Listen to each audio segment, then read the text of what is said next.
The information contained in this video is extremely valuable common sense, and a failure to correctly listen to the warnings given here and the safety measures used can result in the permanent loss of your crypto.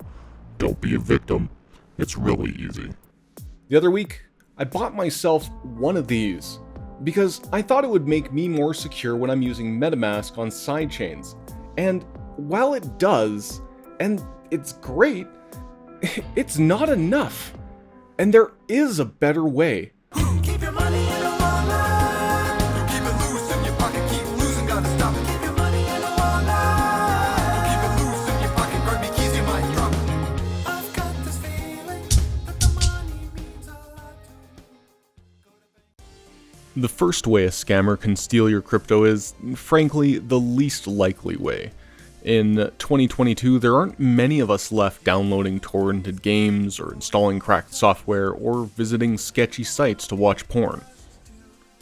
Downloading compromised software does not uncommonly contain viruses like Trojans and keyloggers, so avoiding installing these on machines where you can access your wallet is just good sense. That said, it might be even harder than that.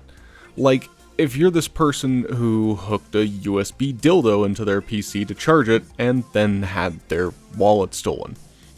Now, there's a good chance this is just a Twitter joke, but the possibility of being compromised based on what you stick into your PC has always been a real threat. This is why it's not a good idea to shove a USB stick you find on the street into your laptop. Really, people, don't shove things you find in the street into any of your holes. Lesson number 1. Don't install hacked or cracked software on the PC that you also use your wallet on. For that matter, don't pirate music or videos on that same computer. If you buy some sketchy item off of Amazon or AliExpress or Wish.com, just charge it at the wall.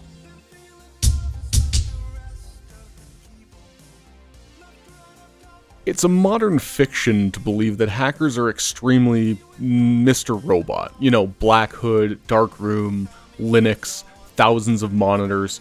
But the truth is, it's probably just some dude in a badly lit call center spamming the same broken English DMs at everyone unlucky enough to ask for help in a Discord server. This guy, he mistakenly thought my reply, helping someone else, was actually me asking for help. Scammers like this person will often pretend to be admins or mods on Discord or Telegram to lull people into a false sense of security. They have a bunch of stuff that, kind of gives them away. Firstly, no mod or admin for any Discord or Telegram will ever DM you first. Seriously, they won't.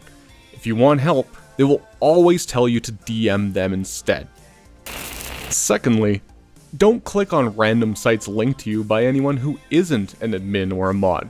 Some of them look pretty real, but they always have notable holes. Never connect your wallet to these sites, and if it gives you a box or a field to type your seed phrase, password, or private key into, close it down and never look back. If you ever want to find the correct location for a service or a site in crypto, don't use Google. Visit that group's Discord. They usually have a FAQ or a links channel, or look up the team on Twitter, and that official account will typically have a link to their actual site there as well. Thirdly, if it sounds too good to be true, it is. Airdrops have kind of conditioned crypto users to blindly accept free money, but you should always exercise caution when you're interacting with someone who's promising something for free. Especially if it involves giving them personal information or visiting a link that they give you. Pump and dump servers will often spam randomly in various crypto discords, but rest assured that it's a rigged game. 99.9% of all pump and dump servers have whales on the inside that are holding a large amount of the token they want to pump, even if they have assurances that they don't know what that token is, what it is, or before it even happens, and you are unlikely to make much money and more likely to lose a lot. Lastly, official admins or accounts will not contain typos or misspell the name of the service or use lowercase letters. I mean, come on, try harder, guys. Scammers will often try to make themselves sound legit by using a lot of technical speak and jargon to make it seem like you're being irrational and stupid by not giving them what they're asking for. Don't fall for it. Most people actually interested in helping you will try to avoid being overly technical with most users. Lesson number 2. If they DM you first, send them a link to cartoon porn or a link to this video. I appreciate the views. Don't just click any link. Find a legitimate source. Free is never free. Be real. No one legitimate will ever ask you for your seed phrase or your private key or your password. If anyone does, tell them to go to hell. Now, this can be tricky. Basically, anytime you connect to a DApp or a decentralized application, you are asked to give permission to have it interact with your MetaMask or your wallet. Now, the initial approval is not always problematic, but you definitely don't want to be handing them out willy-nilly, especially to sketchy sites. But the problem is most sites, especially DEXs or the decentralized exchanges like Trader Joe's, Uniswap, or SushiSwap, want what's known as an infinite access to any token you want to trade or stake on their platform. This means that the contract for that token has infinite access to your wallet's supply of that token. This isn't a big deal with known entity stuff like Ethereum or USDC and the like, but for meme coins, new projects, or compromised projects, a bad actor finding a contract exploit or shady developers of those, meme coins, just, come on guys, stop buying stupid dog coins, especially on Binance Smart Chain.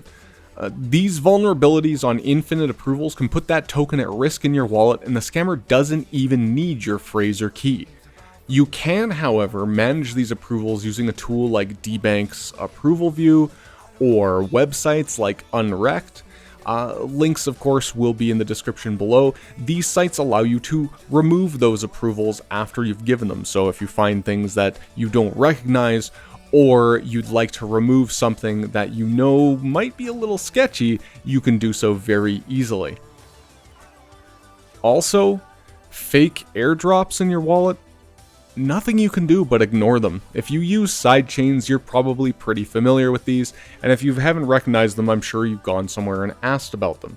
If they're actually worth anything, this is another place where DBank is really helpful. It'll tell you that it's actually worth something. Lesson 3.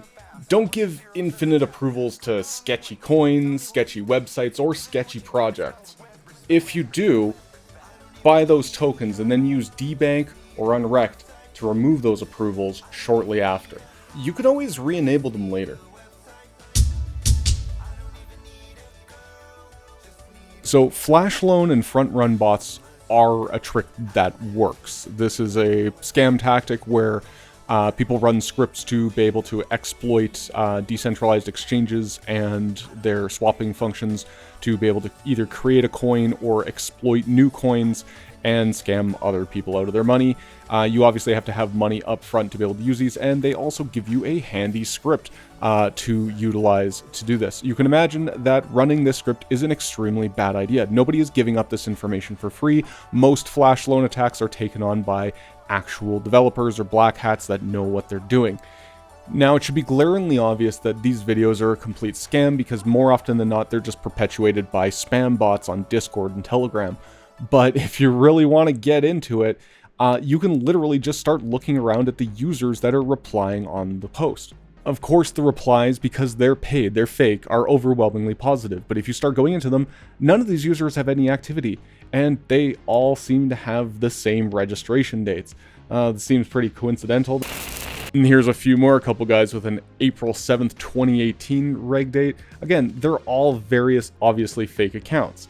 The one guy who's questioning the project is obviously a real account, and of course he was told that, yeah, it's totally legit, it's on the level. So, what else can you do? If you have one of these, it's not going to protect you at all if you cough up your seed phrase or your private key. But what you can do is you can create an offline wallet. Both Polygon and Binance Smart Chain do support offline wallets through a Ledger Live, and you can utilize all of the various features to create multiple wallets. You can have an online wallet through it, you can have a offline wallet through it, and you can have perhaps a hidden wallet that requires approvals. You'll still be blind signing things on any sidechain, which is less than ideal, but it's better than just doing it all through a browser interface.